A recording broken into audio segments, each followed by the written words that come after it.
If you struggle with rejection and your confidence, I have the perfect analogy that at least helps me facing rejection, and that is basically with dogs. Most of us, we love dogs, but even though we love dogs, not every dog is compatible with us, and the same goes for people.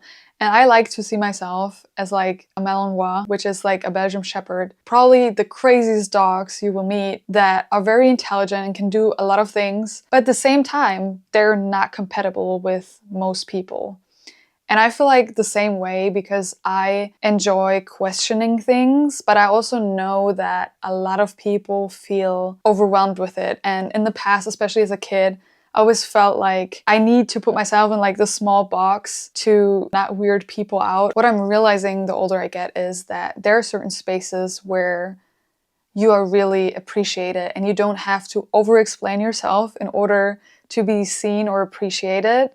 And I think the same thing applies to that with the dogs, right? There are certain dog breeds, like let's say a golden retriever, like most families will be happy with a golden retriever, right? Sort of high energy, but not at the same time. Like they fit in most people's life. A Malinois is like a full-time job. They need physical as well as mental stimulation. Not a lot of people can offer it to them, but those that can really cherish this dog and the skill set, and that applies to you as well. You might not be the most popular person, but that doesn't mean that you don't have the ability, and I would say you probably have it even more, the ability to, I don't know, hyperfixate on one thing and be really good about this like niche topic or whatever it is. I think looking at it from that perspective, it could even be with pizza, you know, like pizza with pineapple. So many people hate it, but there are people that are obsessed and love it.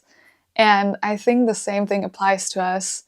And I think if we don't get the validation from like the outside world that, oh, you're like a supermodel and everyone thinks you're pretty, or everyone thinks like you're super smart because you have the best math grades, we tend to think that we might not be good enough because we don't fit in what society considers as super intelligent, smart, pretty, whatever.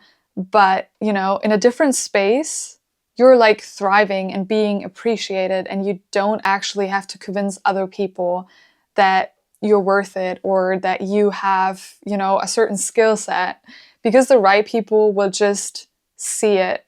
As far as I stepped outside of my comfort zone to meet other people from like different backgrounds, it has been paying off. Like people have been really kind, and I think every person at some point felt like they didn't fit in. And this can be like something like as far as in class, at a workplace, maybe even at like a family dinner. You know, there's more people out there that have like similar experiences than we think. And I think by, you know, keeping certain things to ourselves, we're missing out on connecting with people on a deeper level, because it helps to provide like understanding, like, oh, where's this person coming from? And especially if we relate, like that's how we actually bond with other people.